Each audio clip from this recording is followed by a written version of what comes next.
Bonsoir à tous. À la une de ce journal, des promesses gouvernementales embourbées sur la route Babadjou-Bamenda.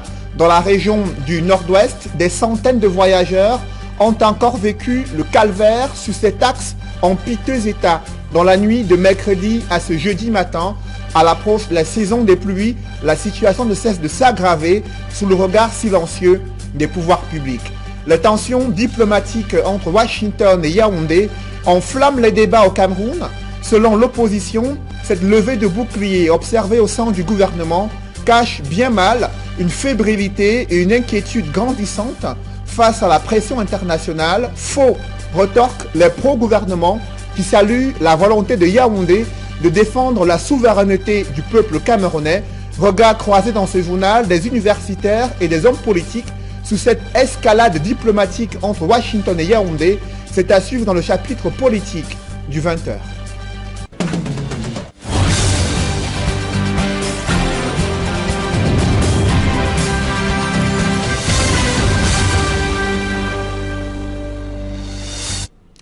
Merci de suivre cette édition complète de l'information sur Equinox Télévision.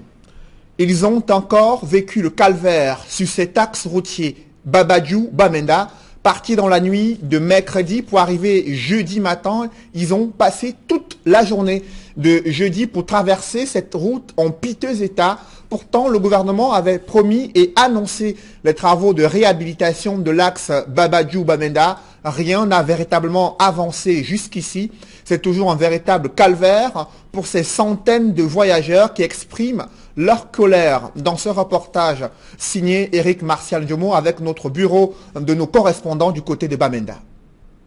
Nous sommes ici à Matasson, l'une des dernières localités avant Bamenda en provenance de Babadjou.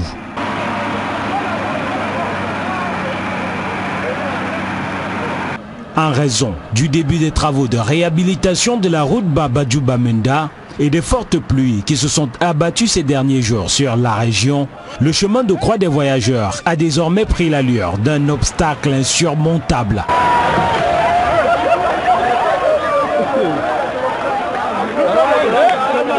La société en charge de la réhabilitation de cette voie ayant procédé à un déblayage avant les pluies, la chaussée glissante met à rude épreuve les moteurs de véhicules, tout comme les pneus des engins même les plus lourds.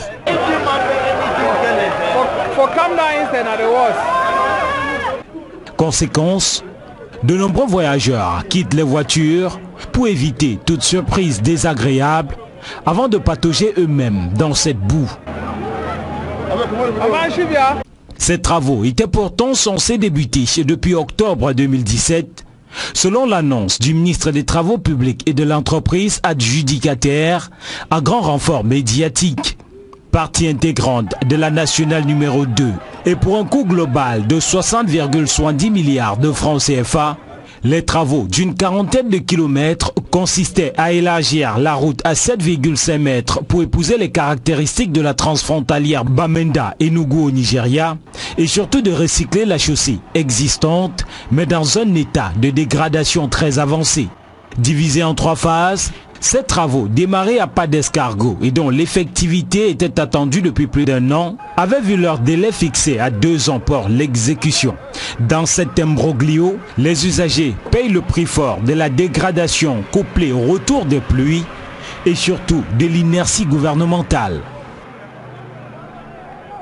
La recrudescence de l'insalubrité provoque la colère des populations résidant à Bepanda, une banlieue située dans le 5e arrondissement de Douala. Des ordures ménagères ont été érigées en barricade sur la voie publique, signe de protestation contre la mauvaise gestion des déchets ménagers et leurs conséquences néfastes sur la vie des populations. C'est le constat que font nos reporters Innocent Abega et Xavier Foka.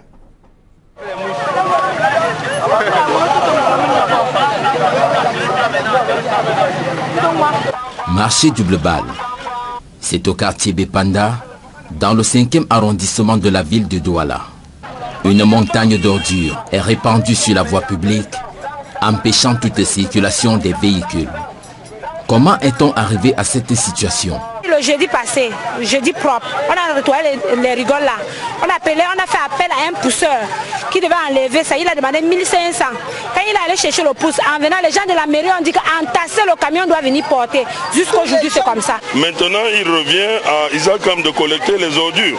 Une semaine déjà que la situation perdure, au grand désarroi des populations et des commerçants qui expriment leur ras-le-bol, car ce problème affecte non seulement leurs affaires, mais aussi leur état de santé. La maison est à côté de la poubelle. En tant qu'habitant du quartier, je suis très mal à l'aise. Tous les jours, une boîte de lait non sucré. Et nous, on n'a pas l'argent, on ne vend rien. On ne vend rien. Depuis le matin, j'ai vendu 150. Je suis dérangé. Je n'arrive pas à conduire parce qu'il faut que j'ai les mamans qui ont mis les trucs sur la chaussée. Donc je ne sais pas quoi l'État attend. Il ressort que le problème, c'est l'absence de bacs dans les quartiers qui ont poussé les populations à jeter les ordures à cet endroit et d'après eux, à la demande de la commune qu'elle interpelle pour la résolution du problème. Nous, on a besoin que la commune vienne, on trouve une solution à dégager les ordures ici là. Si Isakam ne peut pas, eux cherchent un endroit où même les jeunes du quartier peuvent venir porter les ordures pour aller verser sur ça. Parce que c'est trop. Maintenant là, on peut reculer ça comme ça, on envoie haut, mais on donne un délai qu'autre demande que la commune soit là pour enlever ça. Maintenant on recule, on laisse la route libre. Il y avait un peu d'espace pour les motos, mais on a préféré hier bloquer complètement pour que les gens puissent comprendre que ça ne va pas vraiment. Approché, Bonda Alain, régisseur du marché Double Balle, évoque l'absence de bac dans ce quartier et un endroit idéal pour le placer. N'ayant pas pour le moment des bacs, des espaces appropriés, on avait le grand bac au stade Ndongé qui actuellement a été déporté pour cause d'entrée des lycées, entrée d'écoles primaires et tout cela. Mais on est en train de voir où on va placer les bacs pour que les gens puissent déverser à l'intérieur. Fangmoué Emmanuel, président du marché Double Balle, qui en notre présence a interpellé par téléphone le service d'hygiène et de salubrité de la mairie de Douala 5e, dit avoir saisi toutes les parties pour la résolution du problème.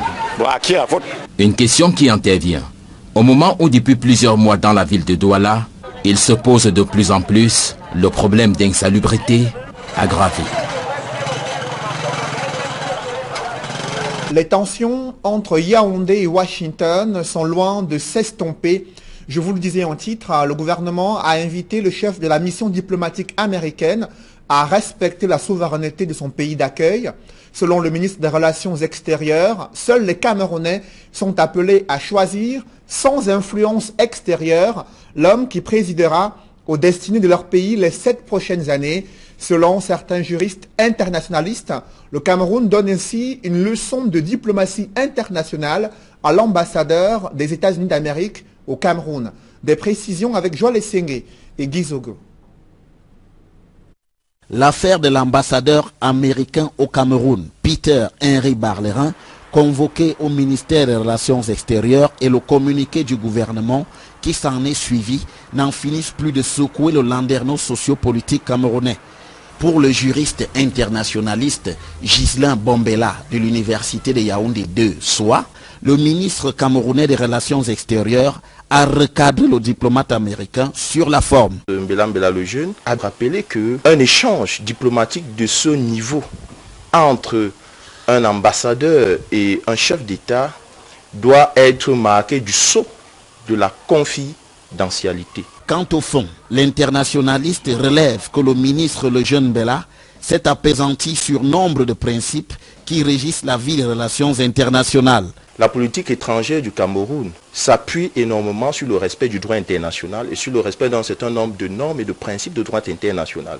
Premier principe, c'est celui du respect de l'égalité souveraine des États. Et deuxième principe, c'est celui de la non-ingérence dans les affaires intérieures d'un État. Et le troisième principe, c'est celui du droit des peuples à l'autodétermination. De ce point de vue, à l'en croire, la démarche de l'ambassadeur est au moins frappée de maladresse. C'est vrai, nous sommes dans un contexte mondialisé où il y a un certain nombre de valeurs, un certain nombre de principes qui sont devenus des principes universels. Cependant, la souveraineté persiste et la souveraineté demeure. Il n'était pas judicieux qu'un ambassadeur qui est le représentant ès-qualité du président américain vienne dire à un autre chef d'État la manière dont il doit se comporter à l'intérieur de son pays. Pour autant, faut-il craindre des bisbilles entre Yaoundé et Washington? L'analyste répond par la négative, indiquant qu'il s'agissait juste d'un rappel. C'était juste un rappel du gouvernement camerounais, d'une sortie qui a semblé quelque peu maladroite, qui aurait pu rester dans le sceau de la confidentialité, ça n'aurait jamais pu faire l'objet de cette sortie. De quoi songer à une querelle passagère, comme dans toute relation. Cet avis, l'opposition ne partage pas cet avis de cet universitaire. La levée de boucliers observée au sein du gouvernement et certains universitaires cachent bien mal une fébrilité et une inquiétude grandissante face aux propos critiques du diplomate américain et la pression internationale à l'approche de l'élection présidentielle prévue cette année 2018 au Cameroun. D'aucuns soutiennent les prises de position de l'ambassadeur américain concernant la longévité au pouvoir du chef de l'État et la violation des droits de l'homme dans certaines zones en conflit au Cameroun. Je vous propose de suivre l'analyse que signe Guy Zogo. Il faut croire que la sortie de Peter Henry Barlerin, l'ambassadeur des États-Unis au Cameroun, est un coup rude asséné au gouvernement et à tous les soutiens de Paul Biya qui le voient déjà rempilé à Etoudi en 2018. En ce sens, ni la convocation du diplomate américain au ministère des Relations extérieures, ni le communiqué du gouvernement qui a suivi cette mise au point ne suffisent visiblement pas. Il y a comme un péril en la demeure et surtout beaucoup de fébrilité, au point de convoquer tous les arguments possibles pour contrecarrer les propos du diplomate américain.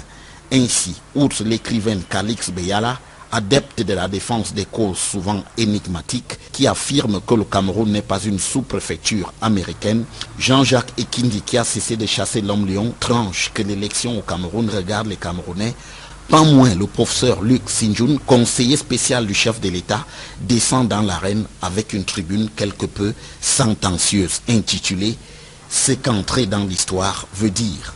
Quitte à prendre le contre-pied de ses écrits précédents, dont entre autres le président de la République au Cameroun 1982-1996, les acteurs et leur rôle dans le jeu politique. S'il souligne que la déclaration de l'ambassadeur est celle du représentant d'un État ami, il s'invite aussitôt mieux que l'Américain Barlerin dans l'histoire de son pays. Il affirme que George Washington n'est pas un modèle politique, mais qu'il est plutôt célébré pour ses exploits militaires, en passant ainsi par perte et profit le fait que George Washington soit surtout un founding father, ceux qui ont façonné les États-Unis et qui ont eu pour credo de ne pas confisquer le pouvoir.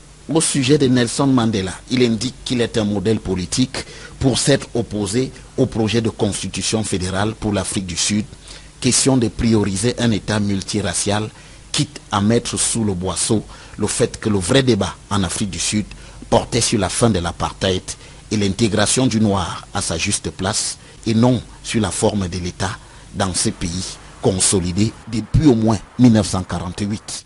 Autant d'explications chauffées à tous les bois traduisent un malaise qui semble indiquer que le relais des préoccupations de certains Camerounais par les acteurs de la scène internationale pourrait faire pencher la balance, pas forcément du côté où on voudrait.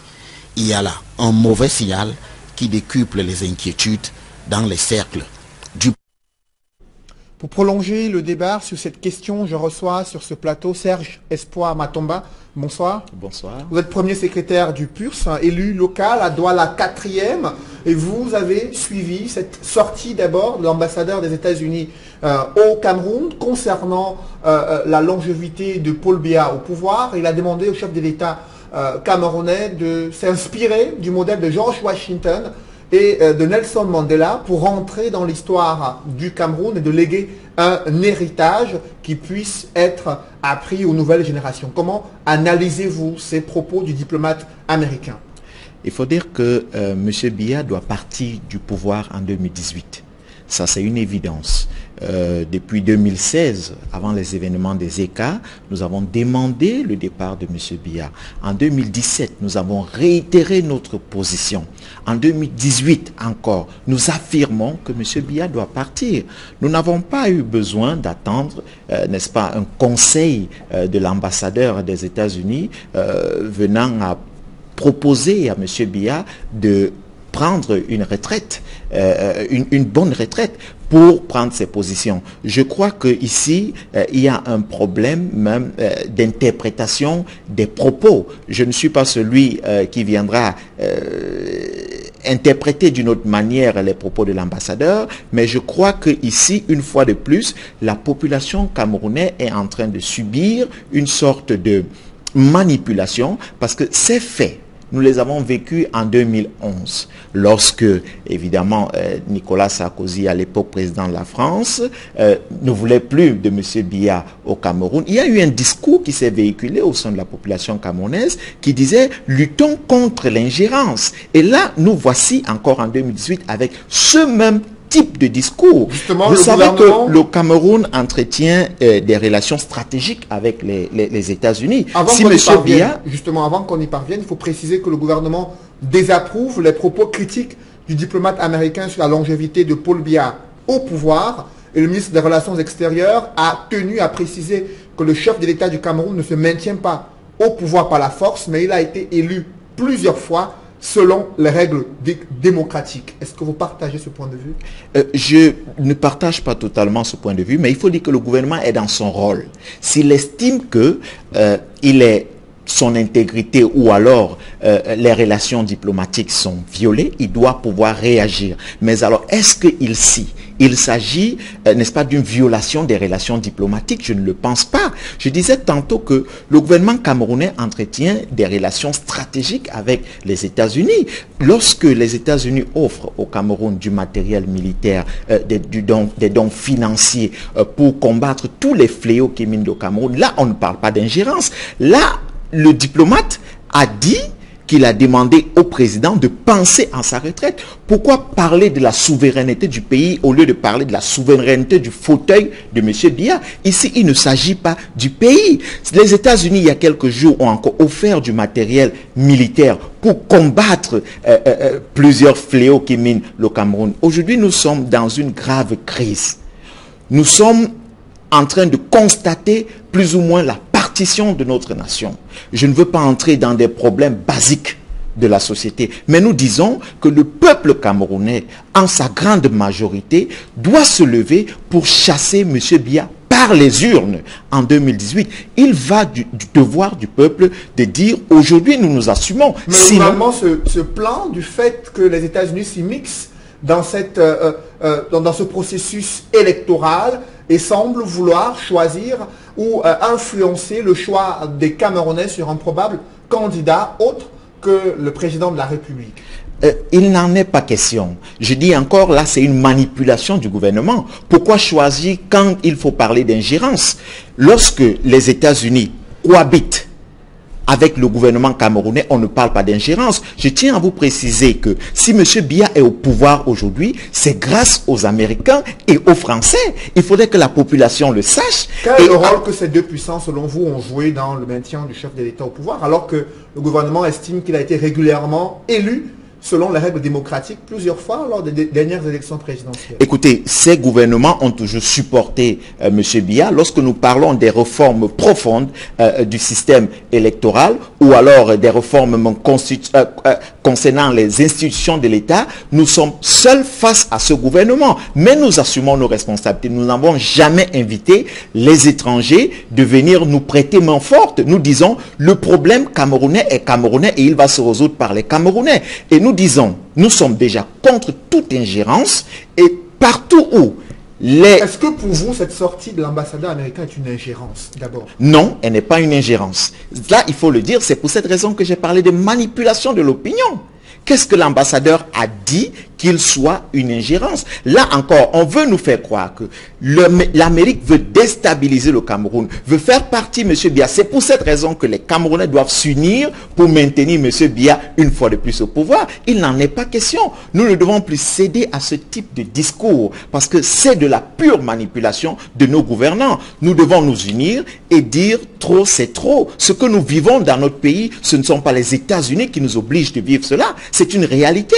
J'ai tenu à rappeler que nous demandons depuis toujours le départ de M. Biya. Est-ce que nous avons eu besoin des États-Unis pour le faire? Non.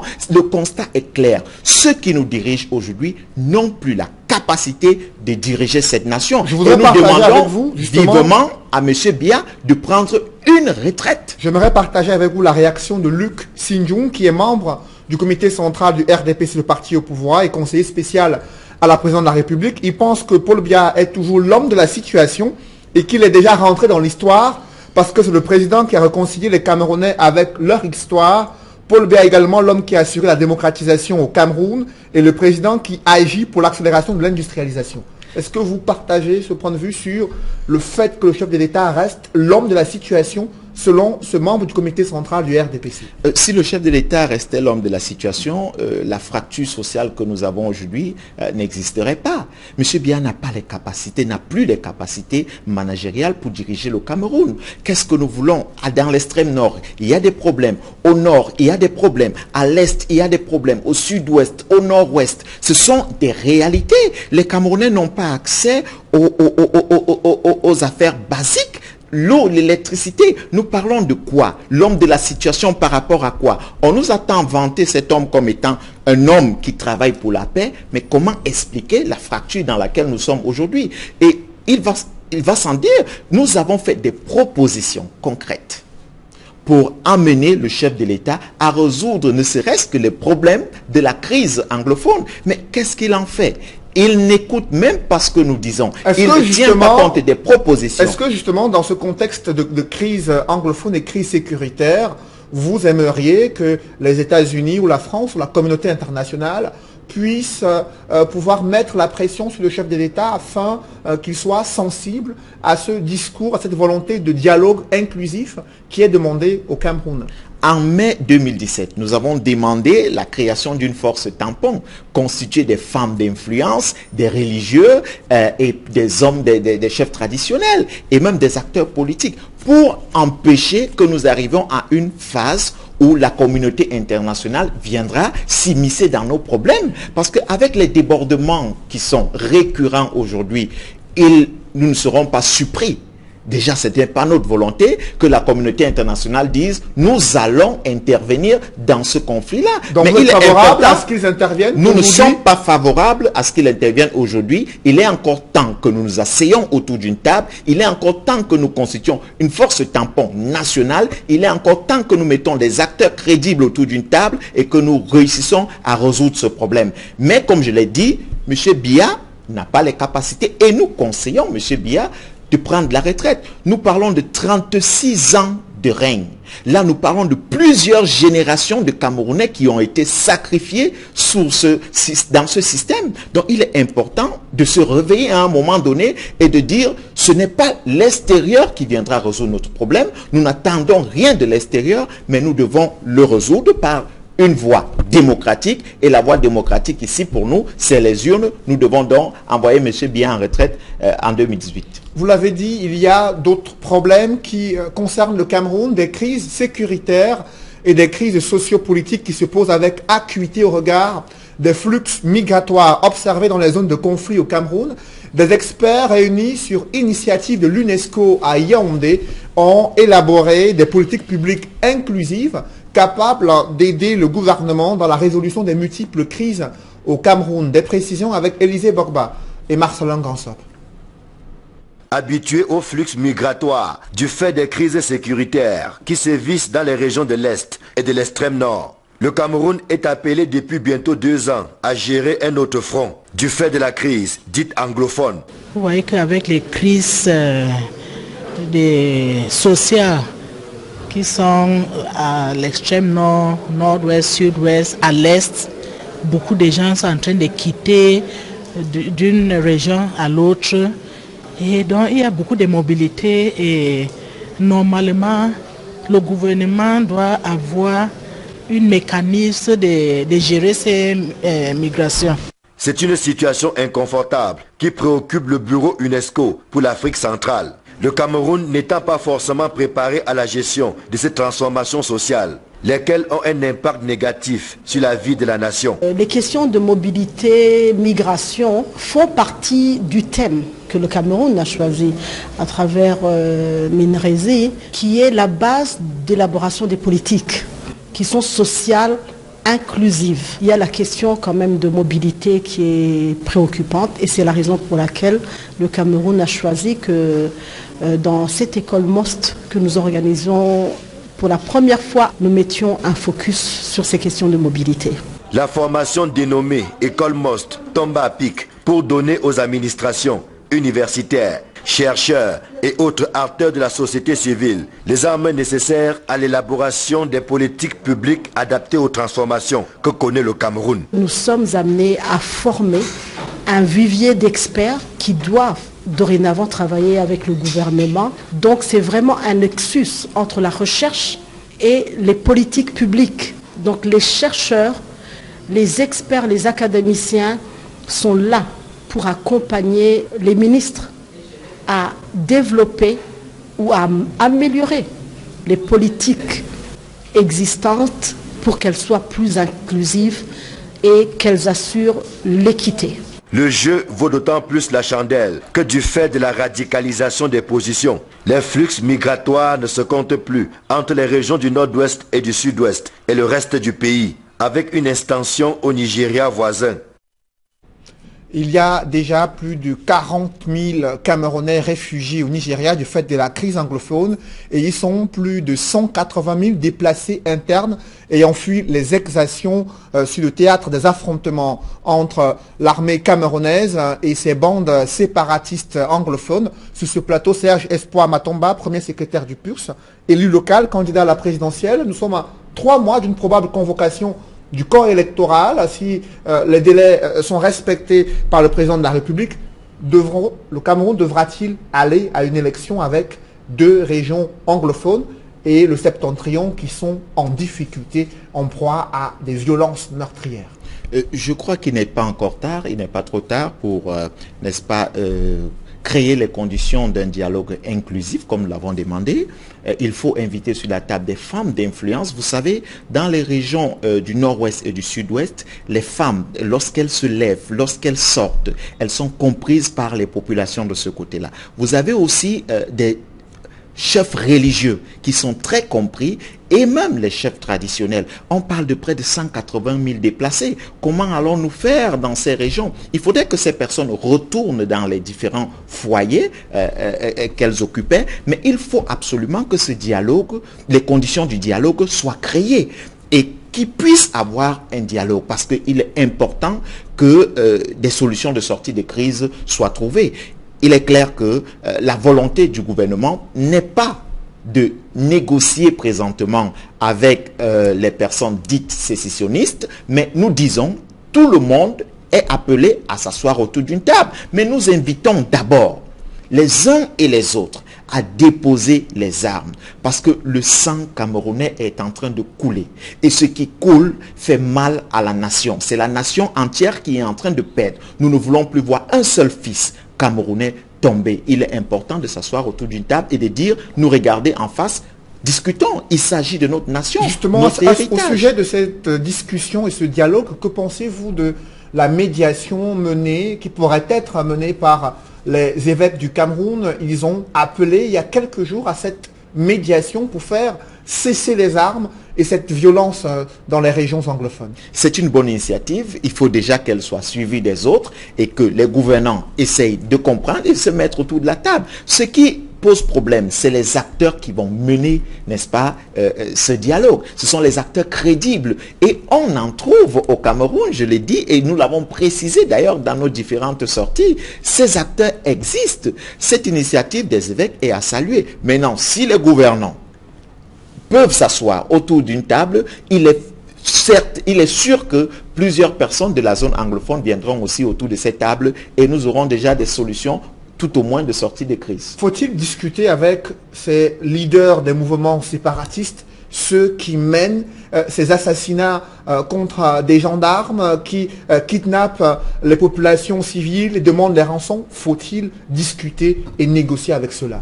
Je pense que ceux avec qui il faut négocier, ce sont ceux-là qui sont encore dans ces territoires et qui sont vraiment modérés, qui sont prêts, n'est-ce pas, à travailler pour que l'unité nationale se maintienne. Maintenant, Comment identifier les leaders qui tiennent les armes? Ça, c'est une chose qui relève, n'est-ce pas, de la compétence de notre armée, forcément. Mais il faut dire que tous ceux qui sont disponibles à venir sur la table doivent être sur la table. Je reviens d'ailleurs, il y a une semaine de cela, du Sud-Ouest, où j'étais rencontré certaines personnes et je puis vous assurer que des gens sont prêts à venir autour de la table pour parler.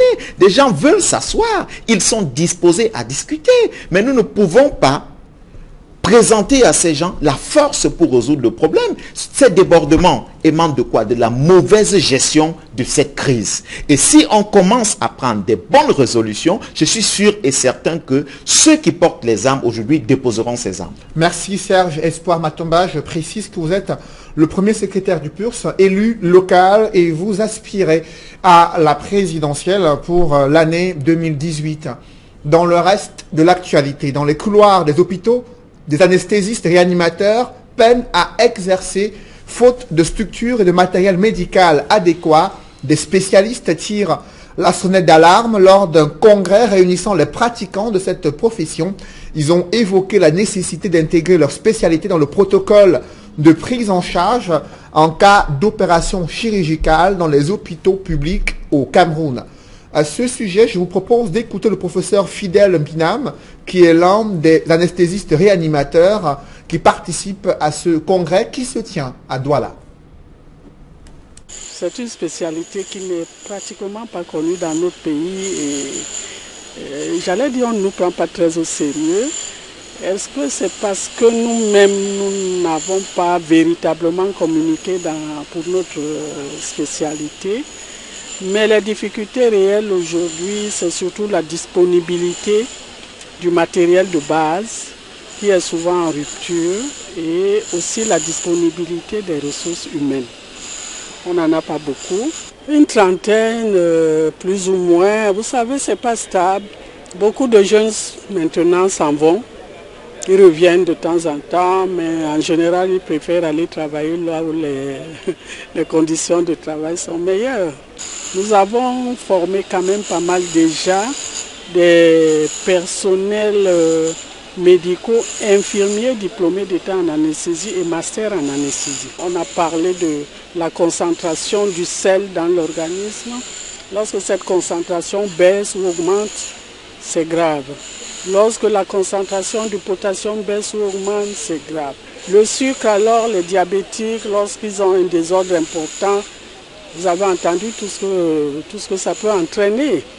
Le coma, le patient ne respire plus bien, et tout ça nous devons gérer. C'est ça la réanimation métabolique. C'est un terme qui n'est peut-être pas commun.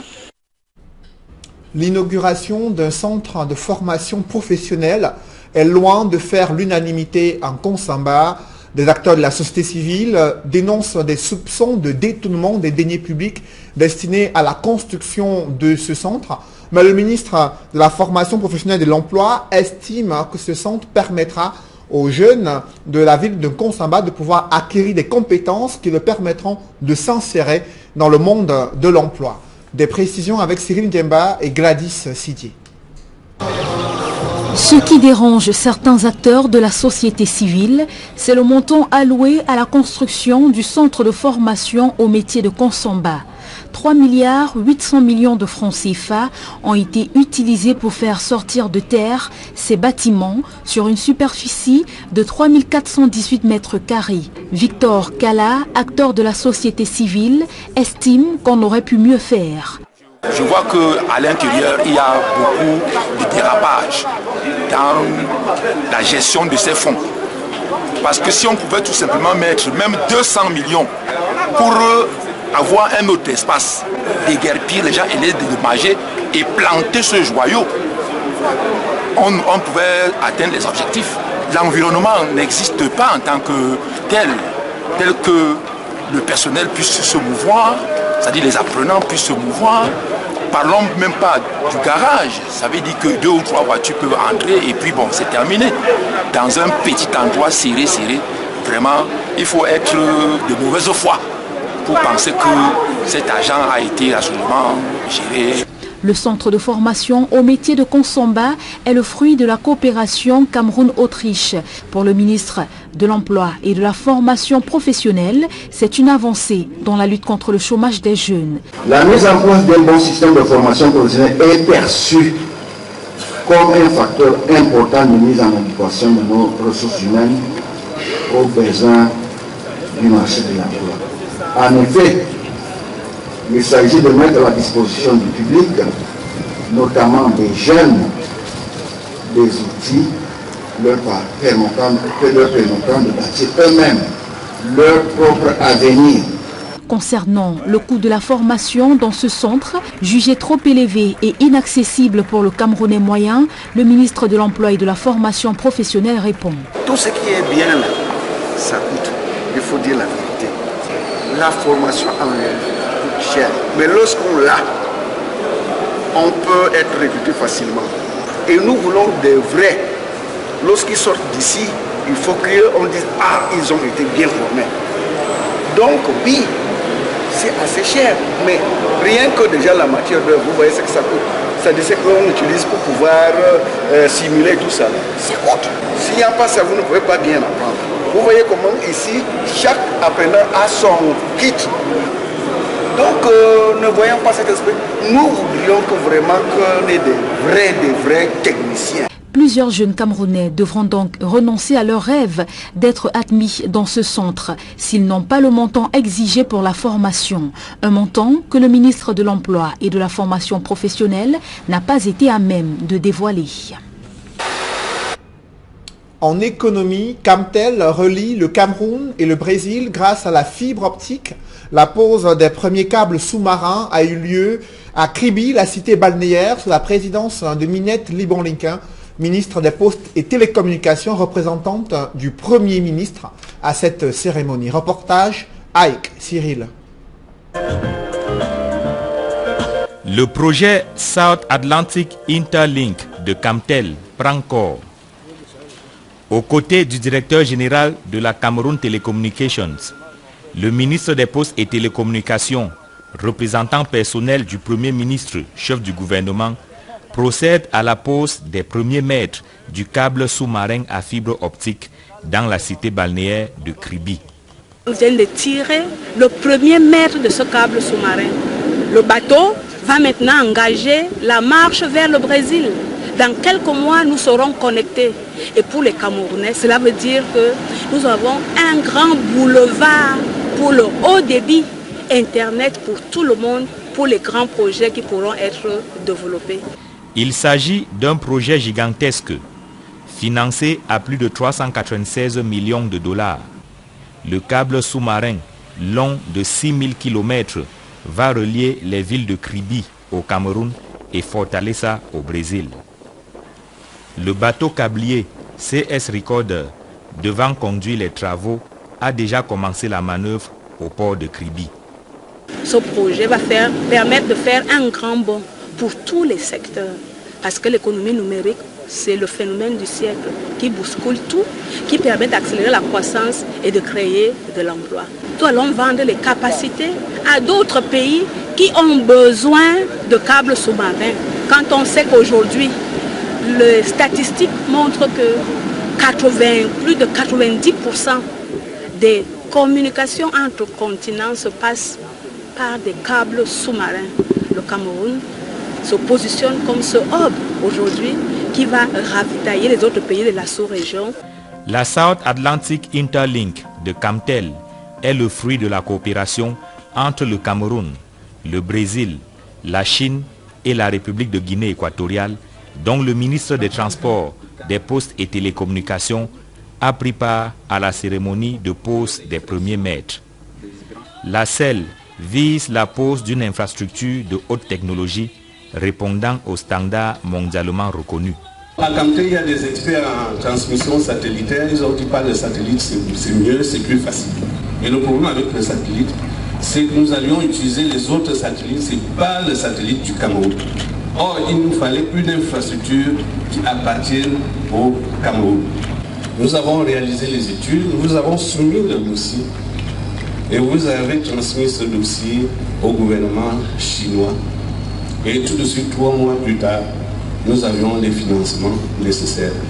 Le câble sous-marin à fibre optique permettra à terme d'accroître et de sécuriser l'offre de services et d'infrastructures à large bande au Cameroun et en Afrique subsaharienne, de manière à réduire considérablement, sinon à anéantir la fracture numérique. En attendant la mise en service courant septembre 2018, la South Atlantic Interlink de Camtel, c'est déjà 93 répéteurs construits pour générer le câble et amplifier les signaux sur le trajet du câble. 2 unités de branchement en vue d'assurer des interconnexions en haute mer, notamment vers la Guinée équatoriale, et 17 équaliseurs pour préserver la qualité et l'intégrité du signal. Mesdames, Messieurs, c'est la fin de ce journal. Merci de l'avoir suivi. Juste après cette édition du 20h, retrouvez Éric Fernand Kouamo et toute l'équipe de Regard Social. Merci de rester sous cette même antenne.